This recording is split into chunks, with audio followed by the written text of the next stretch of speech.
Hey guys, it's Hannah. Welcome back to my channel.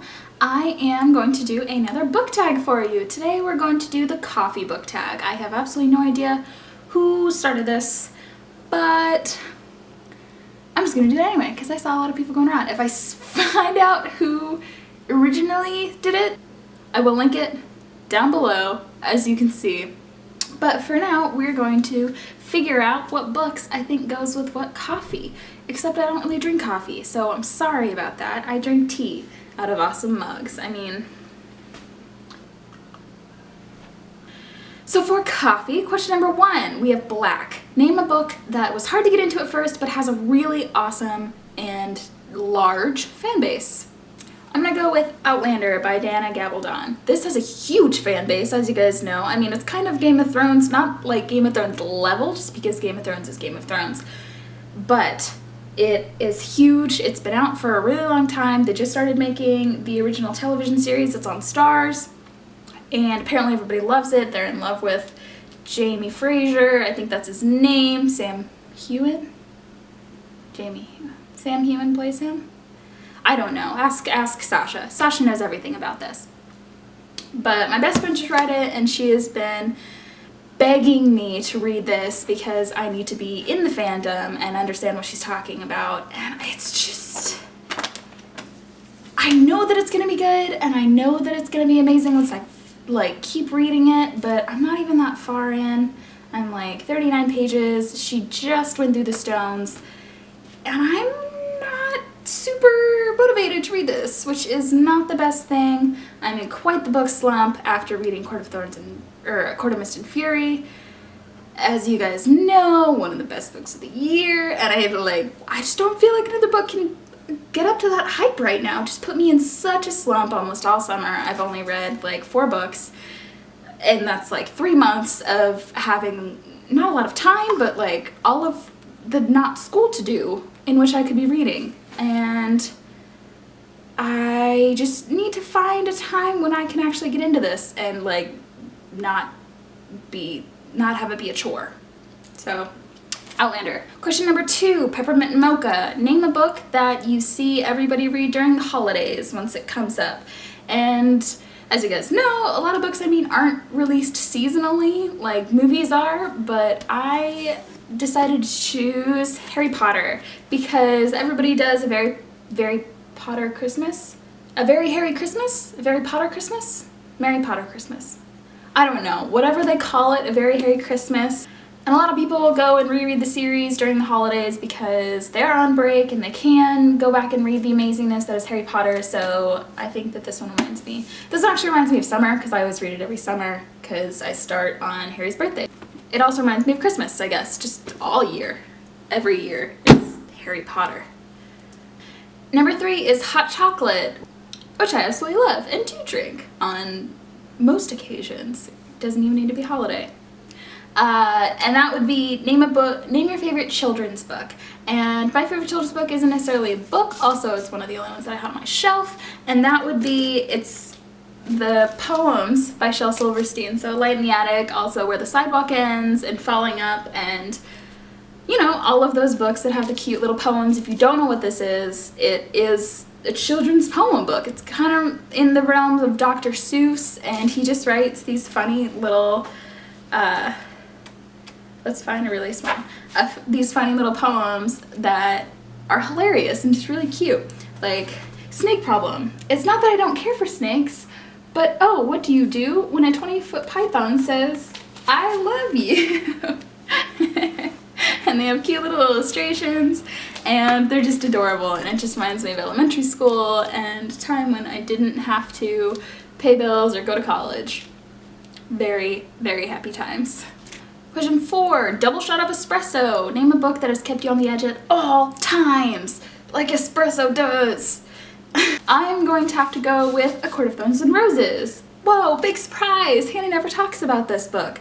This series has kept me on the edge of my seat for the entire time that I've read it. I think I read this series in maybe 3 days, maybe 4, because it took me a day to get the second book, but I can't say everything that I want about it, because you guys need to read them and see what happens. It's a fantastical fantasy book that has fairies and magic and other worlds and just an amazing love story and blah blah blah. It's a loose retelling of Beauty and the Beast, but this is the best one that I've ever seen, especially since they kind of did away and like Sarah J. Maas went the mile, went the extra everything, and like 27 point whatever it is for a marathon and more. Edge of the seat. Number 5 is Starbucks. Name a book that you literally see everywhere. And I could name a whole bunch of books because they're always everywhere, but this book has been not in the limelight for a while, but I still see it literally everywhere, and that is The Fault in Our Stars by John Green. I'm not saying that's not a good book. It is. I've read it, but it's just literally everywhere still, and I feel like a lot of people who haven't read it probably aren't going to read it by this time, so I don't know why you keep like pushing it in our face. It can go on like the favorites or like the classic shelf of young adult contemporary novels that people can go to if they want to reminisce or like go back, but this can like not be on the forefront. Show us other books. I'd like to read other books. Number 6, Hipster Coffee Shop. Name a book by an indie author that you really enjoy. That's one of your favorites. Like going to a hipster coffee shop. You really enjoy it. It's one of your favorites. You're gonna go before the coffee cools.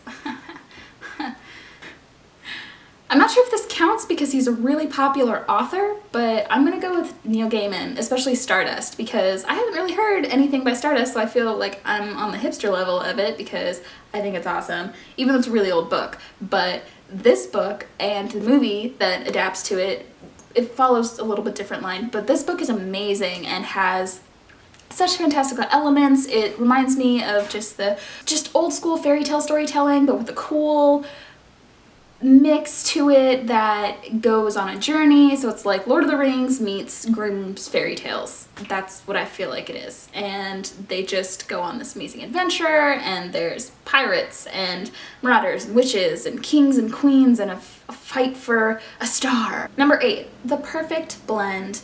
Name a book that has the perfect blend of bitter and sweet. So it's bittersweet. And for this I picked kind of a classic, especially in the young adult and like this generation of books, and I picked The Perks of Being a Wallflower by Stephen Chbosky because it has the perfect blend of bitter and sweetness, of a teenage coming of age story and having to go through all of the struggles and the hardships, but also learning about friendship and love and having their new experiences and their first experiences, and being able to follow Charlie in this book was amazing. And I mean, I've read it for the first time this summer. I know I'm terrible and should have read it much before then because it's a classic for a generation and has so many easily quotable and easily relatable stories and happenings in it, but I think it's the perfect blend, and I agree with everybody else that has ever read it that everybody should read it because it's amazing. Question number 9, Green Tea. Name a book that is quietly beautiful. And for this, it's not necessarily quietly beautiful. I mean, a lot of people have read this book, not necessarily of their own volition, but I'm gonna go with Frankenstein by Mary Shelley because this is my favorite classic of all of them. I have like 5 copies because I want to get as many copies as I can of the like different editions and different publications of this book because it's so beautiful and it tells such a good story of not necessarily just the human condition, but just a condition of life and how you should take the life that you have and live it to the fullest and not necessarily judge other people, but also just it really covers everything. It covers transcendentalist existentialism and just like going through the human condition. It also has epistolary narration and everything, and it's this quietly beautiful book that everybody kind of hates out of having to read it in school, but I don't know, if they've picked it up by themselves, maybe they would have loved it even more, or I don't know. I think it's a beautiful book, and I think Mary Shelley was amazing because writing it at 19 was just out of my depth and is amazing.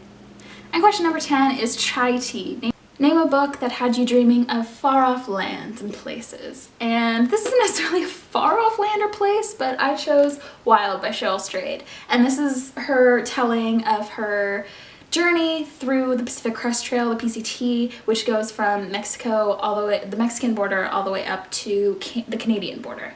And just kind of travels up the west coast through California, Oregon, and Washington, and her kind of finding herself after being so lost in her life.